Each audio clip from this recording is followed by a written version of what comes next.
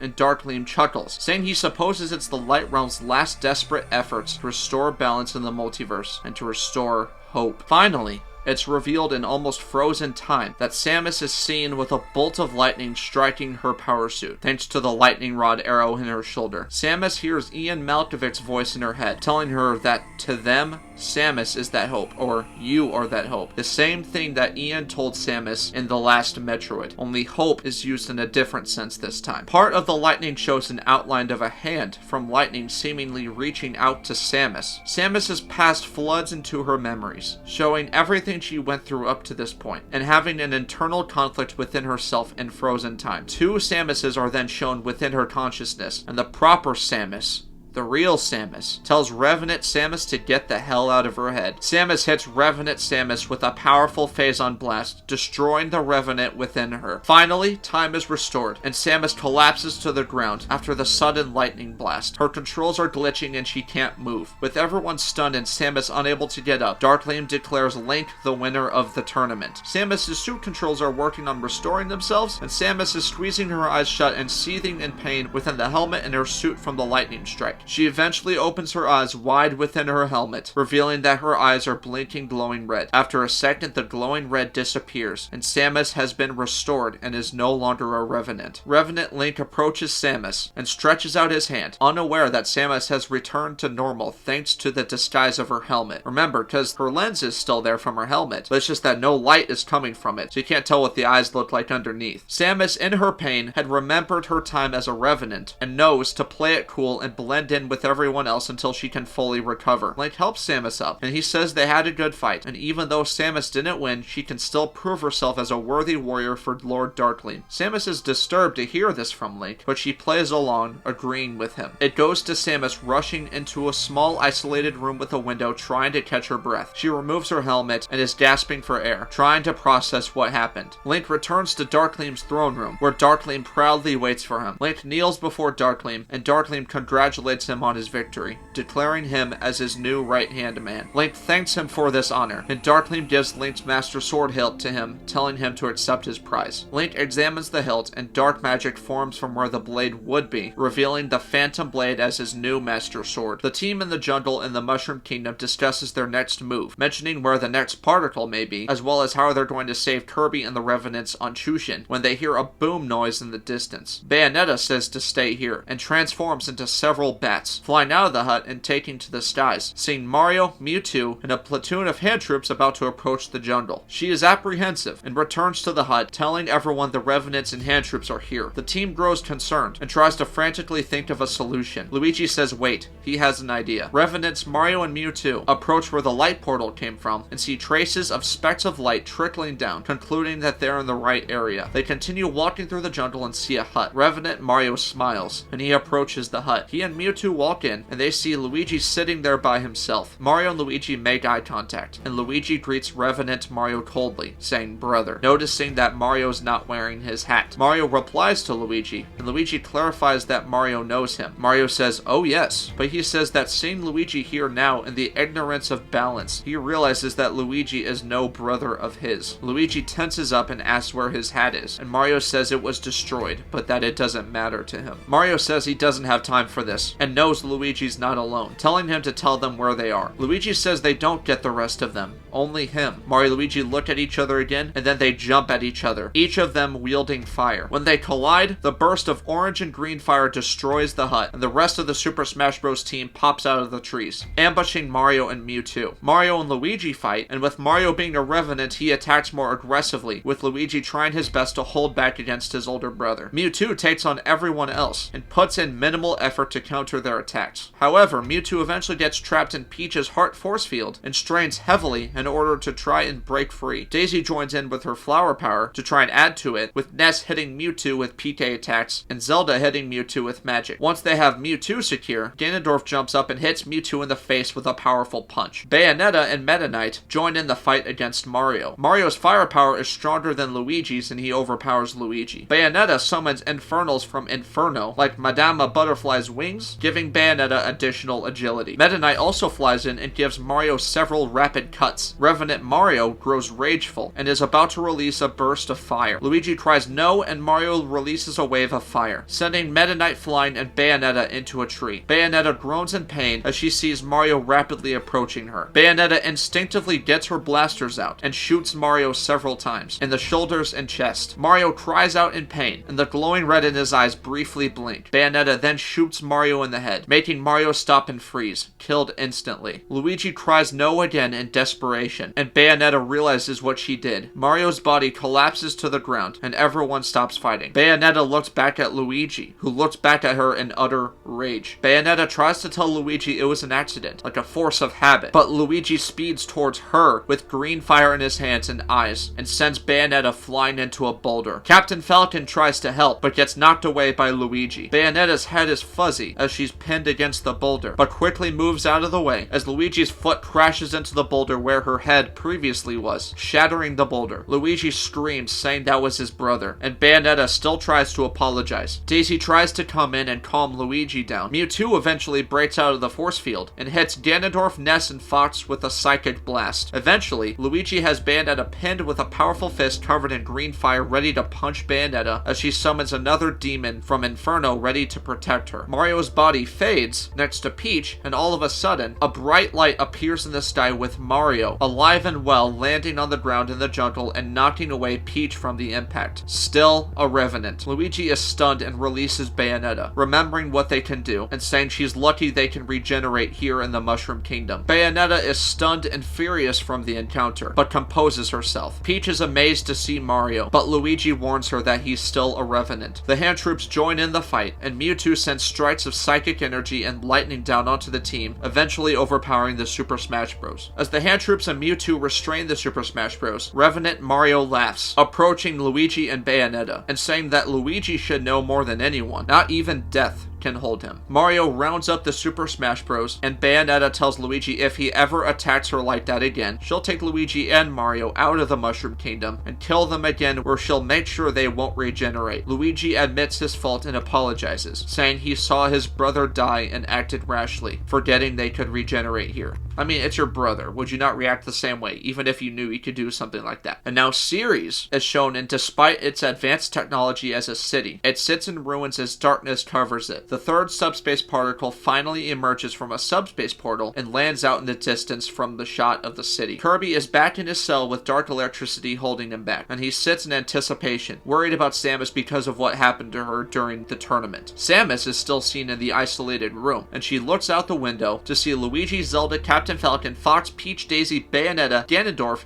Diddy Kong, Meta Knight, King Dedede, and Ness being escorted into the castle by Revenants Mewtwo and Mario and the hand troops. She is stunned to see this as she doesn't see the glowing red in their eyes. She watches as they enter Dharkleem's fortress and puts on her helmet, leaving the room. The apprehended Super Smash Bros. Get taken to the dungeon area where Kirby is, and they get thrown in the same cell as him. Kirby reunites with them, with King Dedede giving Kirby a big hug, and Revenant Mario remains with them, saying he's going to watch them for a while until they get the subspace particles out of them. Mewtwo approaches Dharkleem in his throne room, with Link standing beside Dharkleem, and communicates with him that the Super Smash Bros. Have been apprehended and are in the dungeon, telling him once they strip the subspace particles from them, they will be returned to their pedestal where Mewtwo and the other Revenants will guard them personally until Dharkleem is ready to wield all 4 subspace particles again. Dharkleem smiles and says well done. Mario watches from the corner of the dungeon as the Super Smash Bros. And Bayonetta talk quietly with Kirby. Kirby asks what happened to them, and Zelda tells them they got 2 of the subspace particles, but says that Luigi's plan was for them to get kidnapped and brought back here to Chushin to infiltrate the base and set everyone free. Kirby is stunned, clarifying everyone? Meta Knight says yes, everyone. Kirby, as well as all the Revenants with the subspace particles they have before the Revenants and hand troops can get the particles out of them. Kirby asks how they're going to do that, and Luigi and Zelda look at each other, and Luigi says, in the blink of an eye. Now Revenant Sonic is revealed, walking through the fortress, and Samus walks past him, marching through the base, and trying to remember the layout of the fortress during her time as a Revenant. She makes sure the power in her suit is working, as it needed time to reboot from the lightning strike, and she continues through, eventually making it to the dungeon area and not raising suspicion in the fortress from the other Revenants and hand troops. In the dungeon, Mario doesn't like the quiet discussion happening in the cell, and approaches the cell, telling them to cut the chit-chat. The Super Smash Bros. Look at Mario, then return to their discussion promptly, completely ignoring him, and quickly telling each other they have to get this done before they get the particles, so they need to figure out a way to get out of this cell. Mario repeats himself angrily, saying he told them to shut up. Revenant Mario, however, is cut off when he gets hit with a sudden blast of Phazon and gets sent flying into the wall, knocked out instantly. The Super Smash Bros. Are stunned and they seize Samus on the other end of the cell. Samus says it's really them, and she releases the signal signal triggering the dark electricity holding them in the cell, and she sets them free. Samus reunites with the Super Smash Bros., asking how Samus was restored, knowing she was a revenant, with Samus explaining the tournament and how Link caused the lightning in the Dark Realm to strike her to win the tournament, unaware that it would restore her from her revenant state. The team rushes over to Mario, who is out cold. Luigi looks at Mario, and then Luigi tells Samus that he's flattered that she thinks it would take that much energy to knock them out. Zelda quickly gets out one of the subspace particles and kneels next to Mario. Luigi and Peach see what Zelda is about to do in anticipation, and Zelda begins easing subspace energy onto Mario. Mario eventually wakes up, with the glowing red in his eyes blinking and eventually going away, and being restored. Luigi, Peach, and Daisy are ecstatic, and they embrace Mario deeply before he goes through his intense headache, and remembering his memories as a revenant. They give Mario space as he goes through this process and he recovers, looking up at all of them and getting emotional when he sees Luigi, telling him he is his brother, referencing their conversation earlier in the Mushroom Kingdom when Mario was a revenant. When Mario reunites with the Super Smash Bros., he gets filled in on the plan to use the subspace particles to free everyone. Mario asks if this is enough people, bringing up Mewtwo, and saying that Mewtwo alone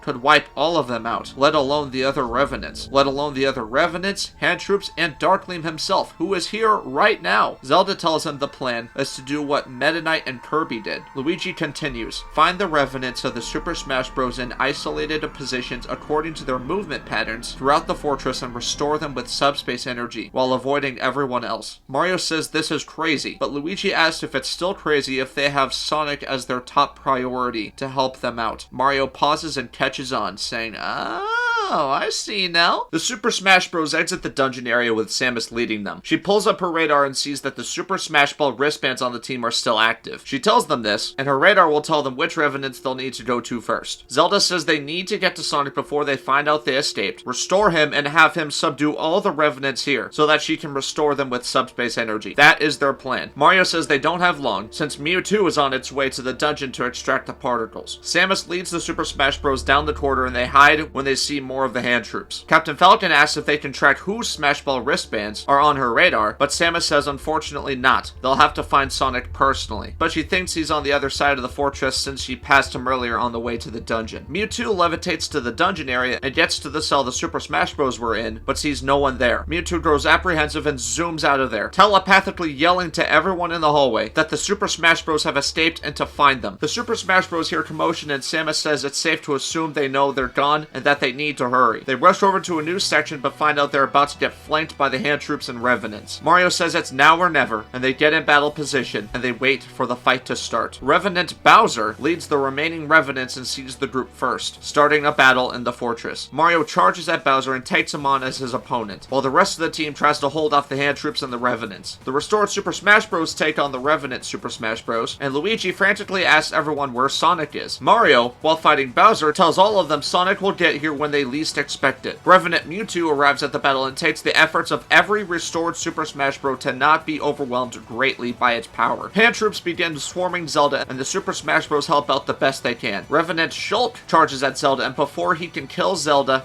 Ganondorf charges in and lands a powerful blow on Shulk, knocking him out instantly. Zelda realizes what Ganondorf did and thanks him. Ganondorf rolls his eyes, and they continue fighting, with Zelda asking them to cover her while she restores Shulk. Zelda frantically focuses on easing subspace energy onto Shulk in an effort to restore him. Right as Mewtwo turns around, it sees Captain Falcon jumping at him, and he Falcon punches Mewtwo in the face. And then finally, a blue blur is seen rushing through Dharkleem's fortress, and Sonic's menacing red eyes are shown as he arrives at the battle just as the fighters were working on spreading out. Revenant Sonic delivers a flurry of punches as he speeds around everyone, with Mario sending a surge of fire from his body, knocking Sonic off his feet. Mario stands in between Sonic and Zelda, who is still working on restoring Shulk as Luigi struggles to get up from Sonic's attack. Mewtwo, still straining against Captain Falcon, sees what Zelda is trying to do to Shulk, and frantic, Mewtwo communicates with the hand troops near it that the Super Smash Bros. Intend to release the revenants from Dharkleem's control, and to inform Dharkleem on what's happening. Zelda finally manages to restore Shulk, and Shulk opens his eyes restored, with the glowing red in his eyes gone. Shulk, frantic, asks what happened before he goes through his headache, and Zelda says he'll know here in a second. Shulk recovers and is horrified, remembering his time as a revenant. Shulk apologizes for trying to kill Zelda, and Zelda says that doesn't matter now, and they need to restore every one of the Revenants and get out of here. As the fighting continues around them, with Fox taking on Revenant Falco, Ness fighting Revenant Lucas, and Captain Falcon trying to hold Mewtwo down, Sonic gets up and he and Mario stare at each other. Revenant Sonic looks at the chaos around them and asks Mario why he's so interested in him, considering he was rejected from the team the first time they met. Mario says he knows it's not really Sonic talking to him right now, but yes, he didn't know at the time how powerful Sonic actually was. Now he's gonna bring him back to get everyone out of here. As Shulk begins helping the team fight, he helps Captain Falcon pin down Mewtwo as Mewtwo heavily strains. Captain Falcon frantically calls out Zelda's name to come and restore Mewtwo. Zelda rushes over and has to use powerful magic plus the 2 particles to try and counter Mewtwo's magic to overpower it and restore it. Sonic clarifies, "Restore me?" and says no. He's right where he needs to be, telling Mario if they would have just remained Revenants, the Super Smash Bros. Could have been all together under Dharkleem's command and actually making a difference around the multiverse. Mario gets in battle position and summons fire to his hands, saying very well. As Sonic and Mario glare at each other and prepare to fight, all of a sudden, Luigi appears behind Sonic and karate chops the back of Sonic's neck, knocking Sonic out instantly. Mario is stunned and Luigi thanks Mario for the distraction. Mario says, "Dude, he had him!" And Luigi says, "What? Doing this was much easier and more efficient, especially with Sonic's speed." Mario scoffs and Luigi says, "Besides, Sonic would have folded Mario like a lawn chair." Mario asks how Luigi can say that, and Luigi says Sonic runs at almost the speed of light and Mario eats chalupas every Tuesday. Apprehensive, Mario says, "But it's Taco Tuesday." With all of Zelda's might, she's able to subdue Mewtwo with subspace energy. The fighting continues all around them and Mewtwo eventually wakes up, no longer a Revenant. Mewtwo has to collect itself, going through the same headache. Mewtwo recovers and asks what it's done. Captain Falcon asks what Mewtwo is talking about, and Mewtwo communicates that it told the hand troops to inform Dharkleem what's happening. So now Mewtwo is restored from its Revenant status. A few hand troops make it to Dharkleem's throne room with Dharkleem on the throne and Revenant Link next to him. Frantic, the leading hand troop tells Dharkleem there's been a breach, and the Super Smash Bros. Intend to restore all the Revenants in the fortress. Zelda tells Mewtwo it's okay and they'll have to pick up their pace. She asks if Mewtwo can join in the fight and turn the tide in their favor. Mewtwo nods and begins helping the Super Smash Bros. By releasing powerful psychic energy attacks all around it. The Mario Bros. Approach Zelda and tell her they got Sonic down. Zelda nods and the 3 of them rush over to Sonic, who is still passed out. As they look at his passed out body, Mario asks again what the plan is. Zelda eases subspace energy onto Sonic as Mario and Luigi watch her back. Sonic wakes up, gasping with the glowing red in his eyes blinking and fading away. The Mario Bros. Are ecstatic and Sonic goes through his headache before recovering. Sonic is happy to see them and clarifies hearing about a plan to use him to restore everyone while he was a Revenant. Zelda helps Sonic up and tells him to take one of the particles. Revenant Link in the throne room is apprehensive and clarifies the situation, preparing to go down and stop the Super Smash Bros. Dharkleem tells him to stop, telling Link if that's the case they will intend to restore Link from his Revenant state as well, which he cannot allow. Link backs off and Dharkleem gets up from his throne, saying he'll handle this personally. Sonic asks if Zelda's sure, and Zelda tells him that, especially with the particle, Sonic is fast enough to subdue all the Revenants at once. He can take everyone down, allowing Zelda to spread subspace energy to every single one of the Revenants here. Sonic understands, saying he trusts them and accepts one of the subspace particles, transforming him into Super Sonic. The hand troops, Revenants, and Super Smash Bros. Continue fighting and Super Sonic focuses up and gets in a starting position as if in a race. Mario tells Sonic to run faster than he's ever ran before, and that the fate of the multiverse counts on it. Sonic says roger that, prepares energy, and releases a pulse of yellow light and electricity all around him. Yellow light and electricity all around him, and covering the entire battlefield in the hallway as Sonic stays in his starting position, freezing time all around him. Sonic stands up normally as time remains frozen and begins casually walking through the battlefield as yellow lightning and light swarm around the entire battlefield. He observes his right arm with radiating electricity from his body and eventually walks up to Revenant Falco and slowly puts his finger to Falco's temple, which is like right here. As time slows down even for Sonic, time begins going in reverse, to Sonic going back into his starting position. He releases the pulse, revealing he is the pulse, and the lightning and light swarming the battlefield as he travels around the battlefield in a blur, delivering flurries of punches to every hand troop and Revenant he can see in the blink of an eye, as his projection walks through the battlefield casually, revealing that the electricity and light going all around him is actually Sonic, moving that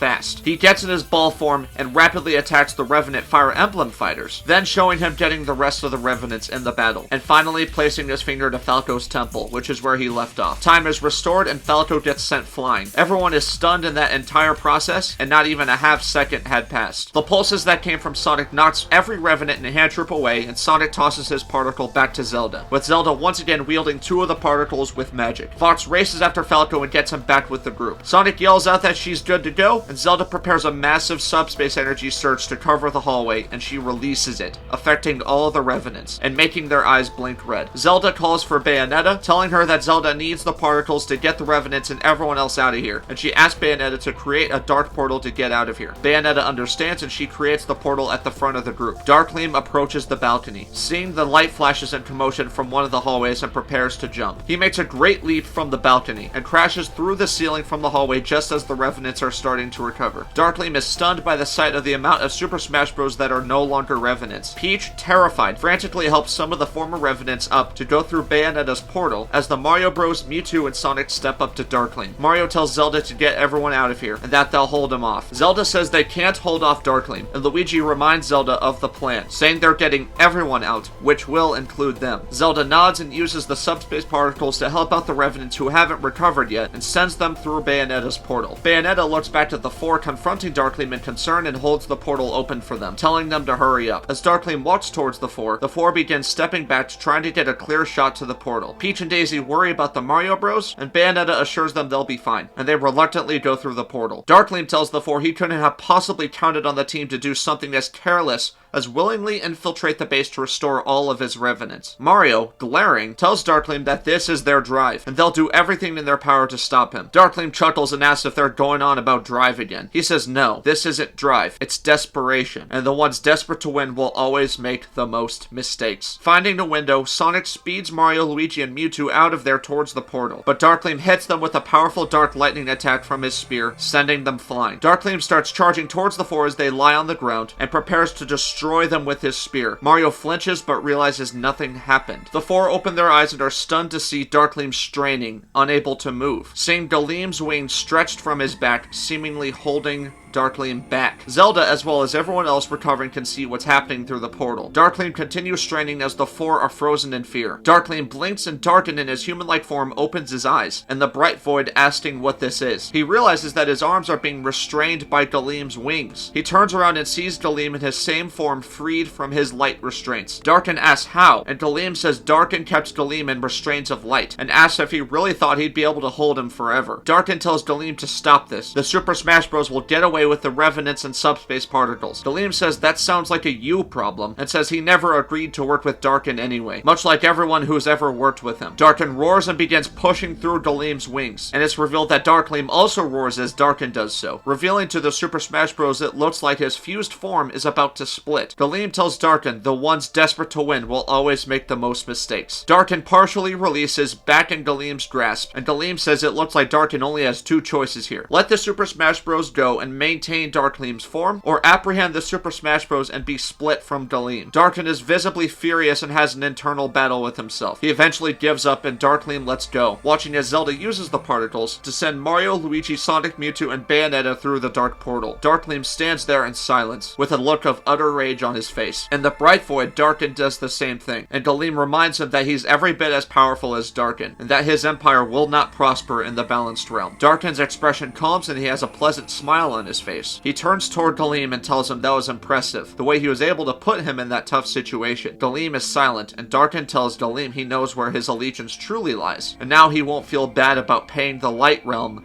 a little visit. Dharkleem freezes, and Darkin says that's right. He knows the Light Realm assisted the Smash Bros, with the light portals appearing in Hyrule and the Mushroom Kingdom to allow transit, thinking they could avoid him. Darkin uses one of the pincers on his back to pierce one of Dharkleem's wings, making Dharkleem cry out in pain. Darkin, with a wild expression, tells Dharkleem to create a light portal now. Dharkleem's eyes become blue and he stretches out his hand, creating a light portal. Dharkleem begs Darkin to stop, saying the Light Realm has nothing to do with this. Darkin says it's too late for that, and Dharkleem grows Dharkleem's wings, advancing through the light portal. The various residents of the light realm look up to the sky, as well as the refugees from the balanced realm. Pit sees Dharkleem in the sky and is horrified, saying his name. Dharkleem bellows, "People of the light realm, the last remaining survivors of the darkness blast, fear him as he destroys the last hope in any gods they place before him with the power of their savior." Darken in the bright void seems to leech energy from Dharkleem, and the people of the light realm look up in horror as they see Dharkleem prepare light energy attacks. Dharkleem sends massive light energy into the town as the people frantically search for shelter. The people are quickly getting overwhelmed and many lives are lost in the process. Dharkleem looks up and sees the representatives of light all charging at him. Dharkleem lets up and dodges attacks from the light representatives. He uses his light and dark power to single-handedly take on several of the representatives, such as Rosalina, Palutena, Naga, and Arceus. He laughs, saying they used light to try and stop him, but he himself was formed from the light. He releases a massive light surge with Dharkleem's power, and it sends all the light representatives flying. Dharkleem watches as they all get sent into the town and make rough landings, unable to get up and fight. Dharkleem smirks, looking back ahead, and sees Pit flying quickly towards him with a look of vengeance. Pit begins using his blades to rapidly strike Dharkleem, in which Dharkleem is able to deflect most. Dharkleem eventually catches Pit by the throat and hoists him in midair, then headbutting his face and breaking Pit's nose. As Pit mutters in pain and strains as Dharkleem clutches his throat tightly, Dharkleem acknowledges Pit as the Kid Icarus, named after the legendary Icarus. Pit continues straining, and Dharkleem asks if Pit knows about the legend of Icarus. Dharkleem explains how Icarus created wings made of wax and flew above the sea, but however, his wings melted when he flew too close to the sun, and he plunged into the water and drowned. Pit doesn't say a word, and Dharkleem tells him, well, in this case, Pit flew way too close to the sun. Dharkleem summons a miniaturized sun in his free hand, and Pit screams in pain from the intense heat. Dharkleem says, "Way too close," and he brings the sun to Pit's wings, and Pit continues screaming in agony as Dharkleem begins burning Pit's angel wings off. Eventually, Pit stops screaming as he looks ahead blankly, barely breathing as it's revealed his wings have been burned and singed off. Dharkleem says it was foolish for him to take him on himself, especially with Pit not even being a representative of light. Dharkleem gives Pit a powerful backhand, and Pit gets sent flying into the town with the representatives. He doesn't even react to the impact of the hit, and continues staring blankly as he crashes through several buildings and houses in the town of the light realm, going unconscious from the pain and exhaustion. Dharkleem watches the town, now in devastation and ruin, and he creates a light portal to return to Dharkleem's fortress. In the bright void, Dharkleem, still in his glowing ball form, is panting and devastated from the damage to the light realm. Darkin, still in his human-like form, looks down on him with contempt, and Dharkleem asks what he's done. Darkin replies, saying a mere fraction of what he could do if Dharkleem gets in his way of his quest again. Darkin says despite their differences, he has always seen Dharkleem as his equal and someone he's come to respect. But if he ever goes against Darkin again, he will wipe out every last resident of the light realm, including the refugees from the balanced realm. And he will see Dharkleem as nothing more than a vessel that he will leech every bit of his power from until the very concept of light will be dominated by the darkness. The Super Smash Bros. Have been transported to the Johto region in the Pokemon world. He looks back and sees all the revenants they recovered from Dharkleem's fortress, who have since been restored to their proper forms. Since the devastation from the end of the previous movie, Knuckles and Tails reunite with Sonic. Red reunites with Lucas and Ness. The Mario Bros. Reunite with Bowser, DK, and the rest of the Mushroom Kingdom fighters who were revenants, with other reunions taking place. Zelda is counting the number of the group, and the Mario Bros. Sonic and Samus walk up to her, asking if they got everybody.